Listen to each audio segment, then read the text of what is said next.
Have you ever tried to help someone by giving them feedback because you really wanted them to do better? And instead of thanking you, they got all defensive or they even got angry at you? Well, this can get really awkward. You were trying to help them, but now for some reason you feel like you did something wrong. And of course, to be honest, we've all been that person too, the one who shuts down when someone points out a tiny mistake. And if you think about it, this is pretty strange, right? Because feedback is supposed to make us better, not worse. And psychologists have studied this for decades. One massive study, one massive meta analysis of over 23,000 people across more than 600 studies found that in more than one third of the cases, feedback actually made the performance of the person getting the feedback worse. So instead of improving people, it triggered stress, it triggered defensiveness, and it triggered discouragement. But yeah, why is this? Well, this is because feedback is not just words, it's not just simple information, it is really emotionally charged. And it interacts with and it is processed by the same brain regions that also process reward and process threat. So, in this video, we will explore what happens in the brain when you receive feedback. We will explore what types of feedback there are for the brain and how they are processed differently. We will look at the social side of feedback and why it's so emotional. We will look at why feedback often fails, the science of giving feedback, and how you can apply this knowledge to become who you could be by applying psychology. So, why do people react so differently to feedback? Well, to understand this, we need to zoom inside of the brain because the reaction you have starts long before you become consciously aware of the feedback you got. Your brain is basically a prediction machine. All day long, it's processing what's going to happen.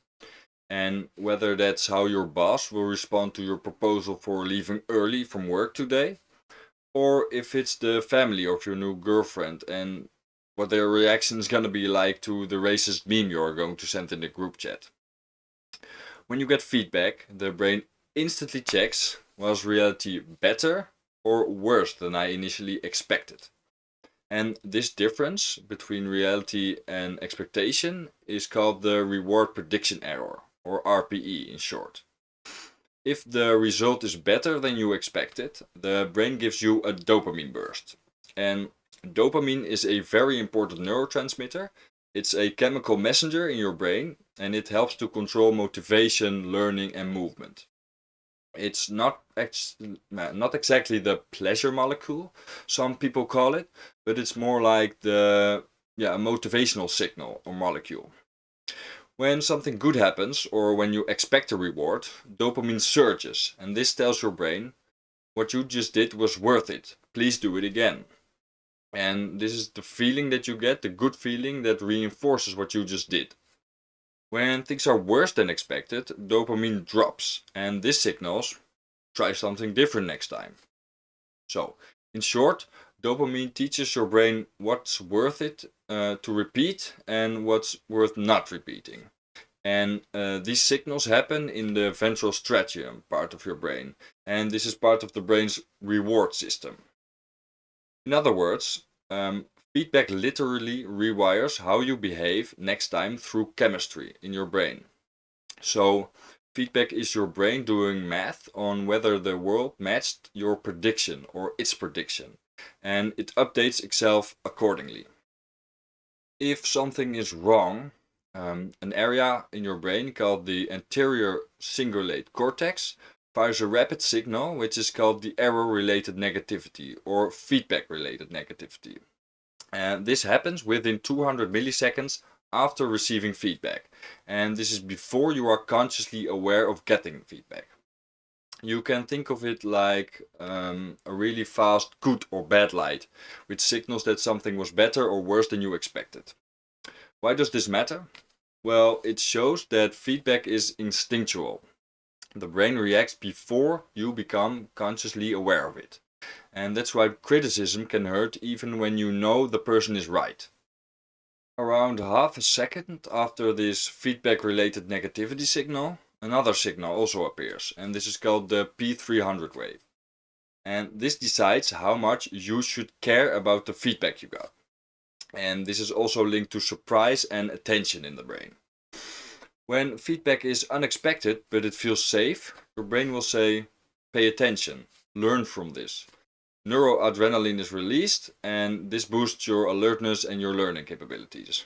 But if the surprise feels threatening, your brain switches to self-defense mode instead of learning mode. Now, what happens when feedback feels harsh or personal? Well, the brain's threat network lights up. This is the amygdala, and this creates the emotional feeling of fear or shame that you probably know when you've gotten feedback.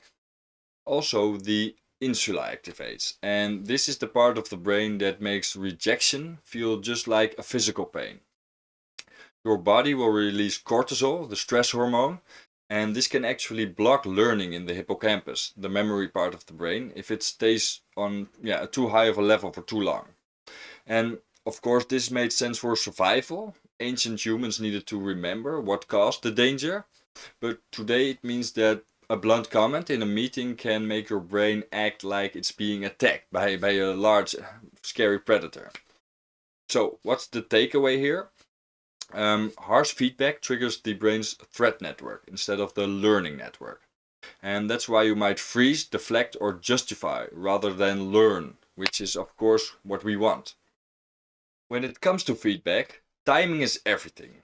The moment you get feedback, and this can be seconds, hours, or days later, decides which part of your brain is active and which part of the brain does the learning and the processing of this feedback. Let's start with immediate feedback. And this is the kind of feedback that you get right after you do something. It activates your strategium, and this is the brain's habit and learning center. The strategium connects your actions to outcomes fast. It's like, I did this and it worked. This is also the same circuit that lights up when you get a notification, you score a point in sports, or when you post something on social media and it gets a like. In a study by neuroscientists Fjord and Sohami in 2011, people who got feedback right away showed strong activation in that part of the brain, the strategium, and they also learned habits quickly. But there's a catch. Too much instant feedback can make you dependent on it. You start chasing the validation instead of the improvement, the real improvement. So it's kind of like you become addicted to it, like you can become addicted to everything in life. On the other hand, we have delayed feedback. And these are things like when you study for an exam and you get the grade a week later, even though the teacher said it would be done this Friday. It's when you start eating healthier and you feel better only weeks or months later, hopefully. Or when you apply for a job and you hear back 2 weeks later, or not. Delayed feedback activates a completely different system in the brain, the hippocampus. And this is the brain's memory and reasoning center. It's a lot slower, but it helps you form a deeper understanding and it helps you connect ideas. The brain is literally using different circuits to store the lesson, to store the information. This circuit is very effective for conceptual or reflective learning. Think of essays or complex projects.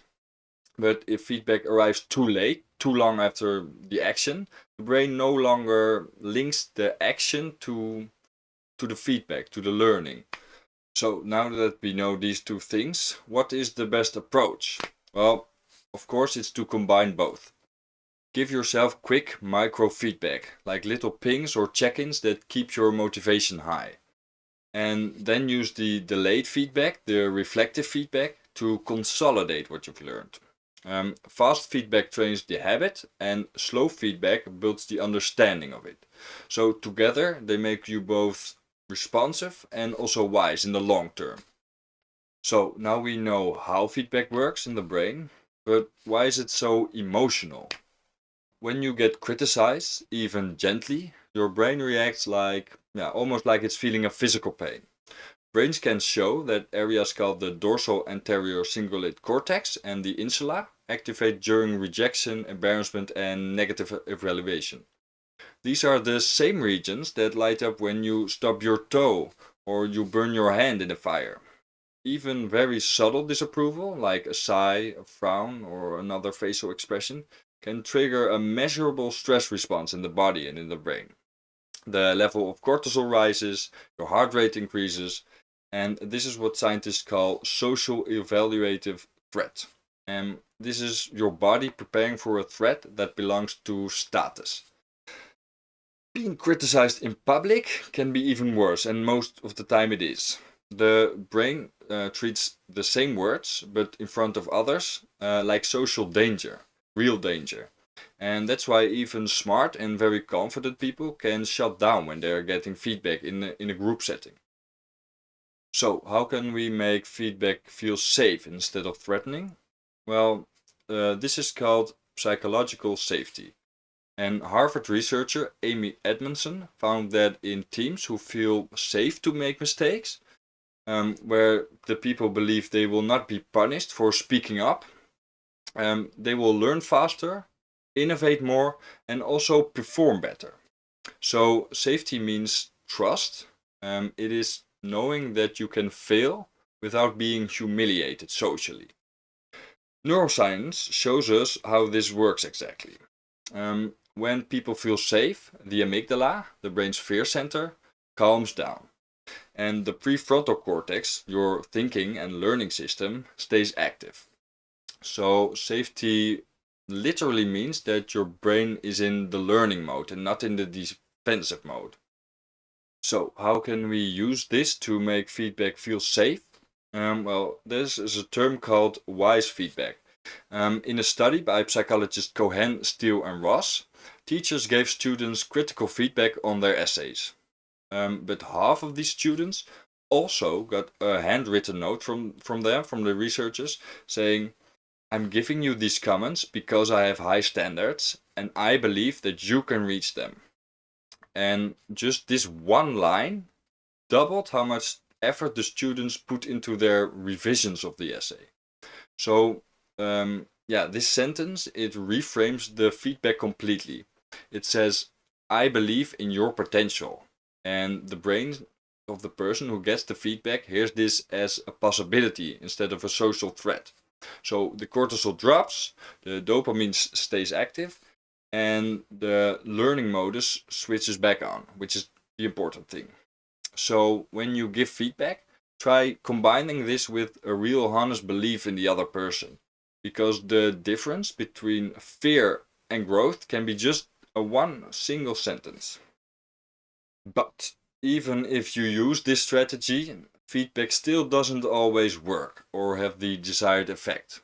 So, why is this? Well, one of the biggest reasons for this is making the feedback about the person instead of the task. When you tell someone you are careless, their brain will hear you are the problem. And this activates the amygdala, starting the threat response, and this shuts down the learning. But if you say, you missed this step, the brain will process it as information to correct itself. And the difference between these two things is just a few words, but it's the difference between going in defense mode or in growth or in learning mode.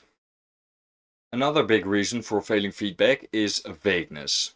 Like when someone tells you, do better next time, or be more professional. And you think, thanks, now I really know what to do.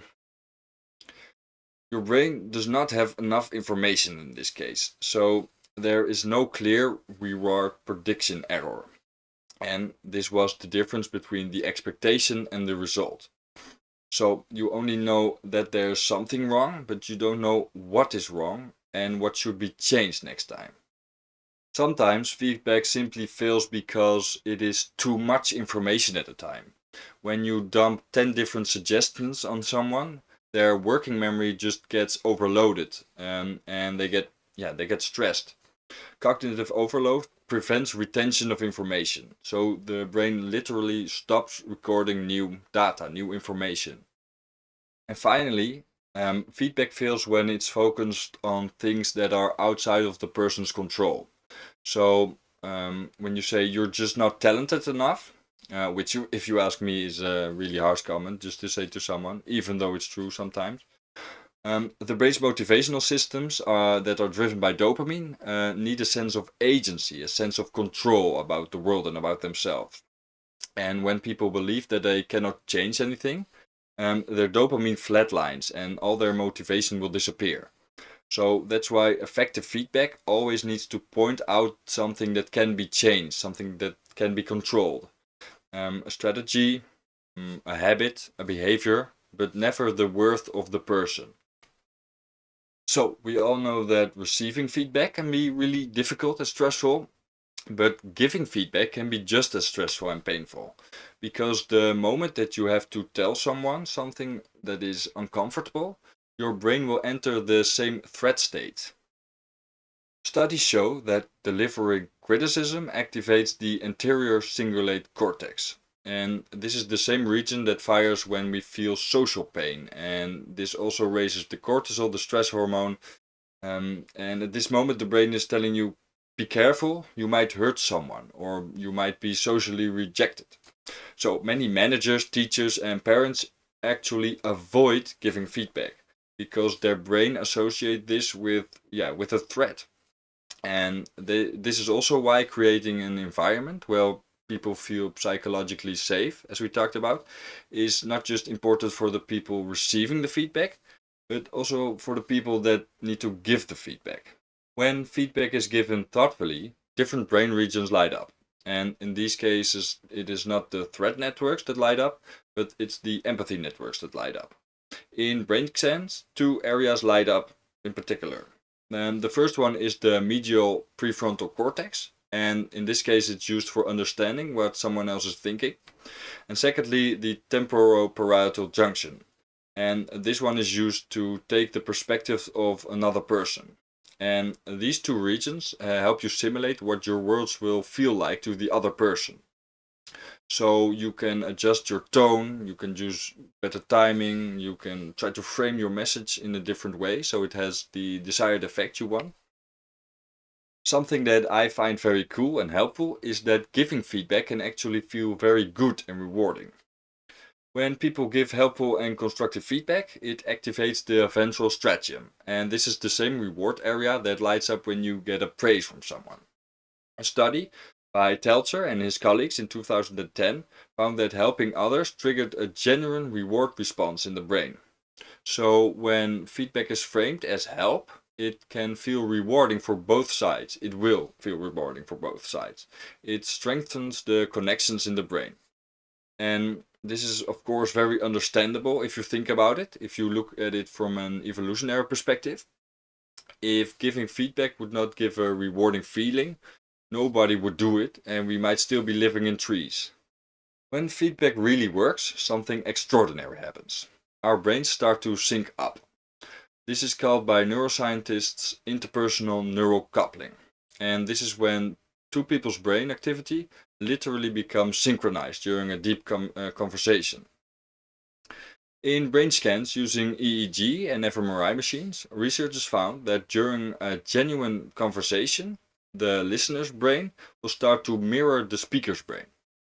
And the same regions in their frontal and temporal lobes, and these are areas linked to language and empathy, but also understanding, will light up at the same time. And even the frequency of their brainwaves start to match. Yeah, as if two radios are tuning into the same station at the same time. It's extraordinary if you think about it. So, how can we apply this psychology to give feedback that actually works? Start by showing that you're on the same team together. When people hear we both want this to succeed, it flips a switch in their brain from the threat to the cooperation modes. So you literally activate the reward systems that are linked to the collaboration and to trust in their brains. The next one is to describe what you saw and not to label who they are. For example, when someone had to give you your money back 2 years ago, but they did not, and now you see them again. Don't say to them, you're unreliable and you're untrustworthy, because that's an identity attack. If you tell them, I noticed that, you have not given me back my money yet, you are describing their behavior. When feedback focuses on behavior, the prefrontal cortex stays active, the part that plans and adjusts, instead of the amygdala, which goes into the defense mode and cancels the learning. Vague feedback doesn't teach the brain anything. The stratum, your brain's learning engine, needs a clear prediction error. So, what did I expect and what really happened? And the difference between this is very important. For example, if a friend says, "Yeah, you're kind of distant lately," your brain doesn't know what to do because it doesn't have enough information. But if they say, "I miss our weekly calls," that's a very clear one, because your brain knows the behavior and knows what to change. If you only give negative feedback, the dopamine of the person will drop, and so does their motivation to change. The brain starts protecting itself instead of learning.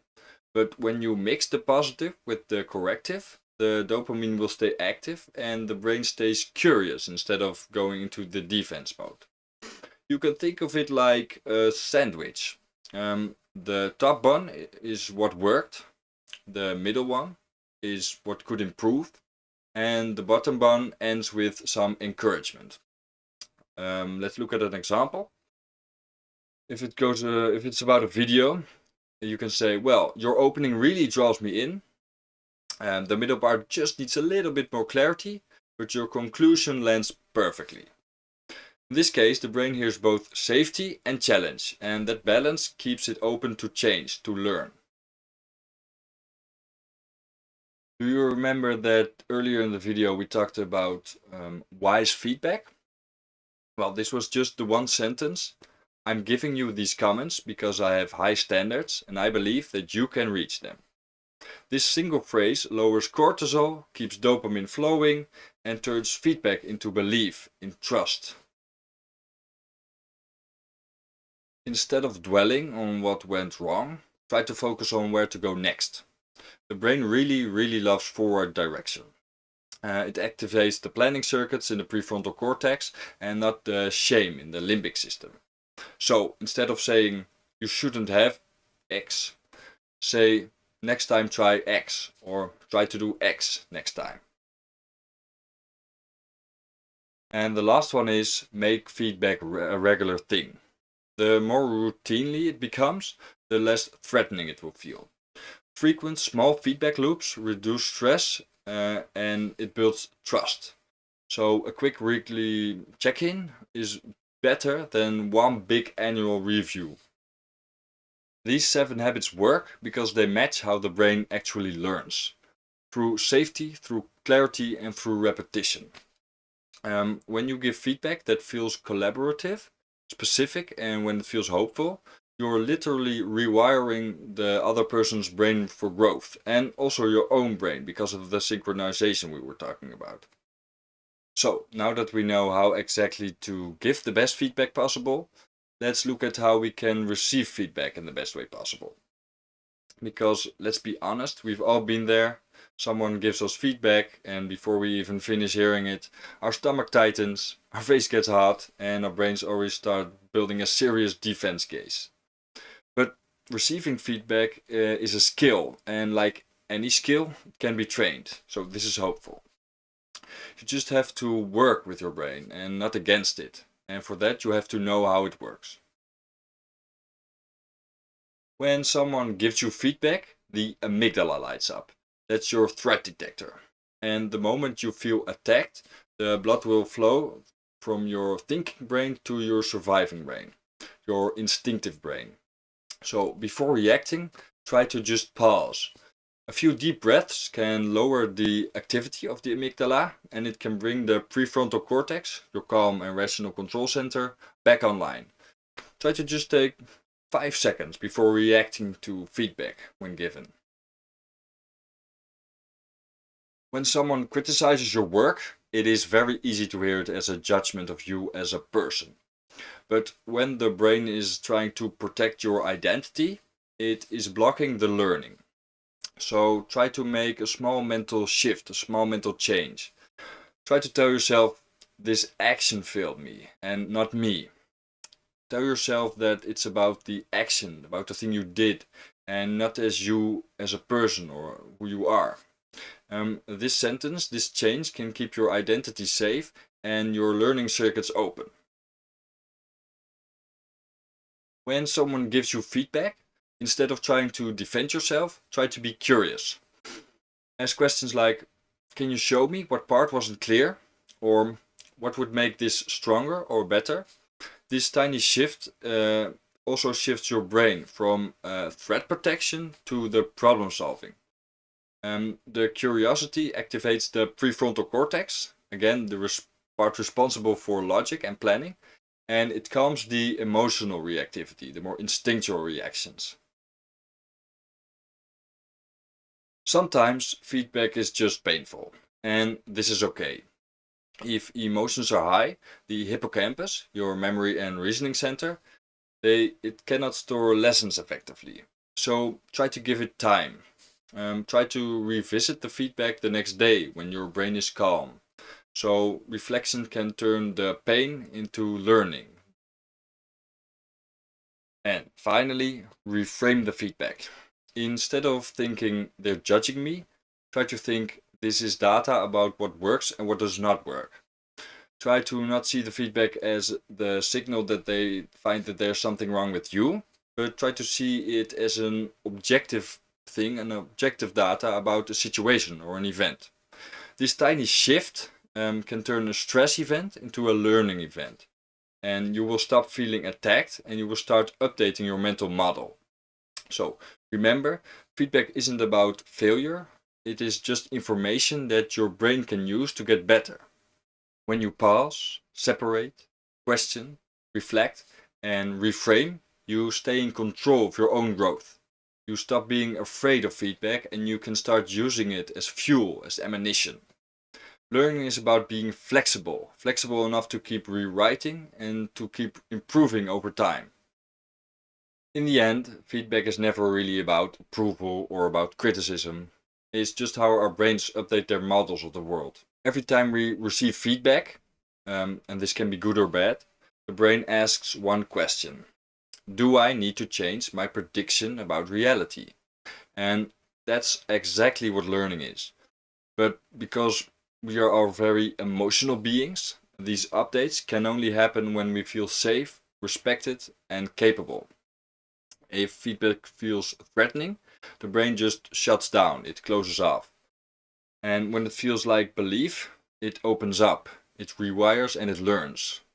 When feedback is given and received with empathy and with clarity, it doesn't just change behavior, it literally rewires two brains towards growth. And I think that is the real power of feedback, to connect and to help each other become who we could be, and that's applied psychology.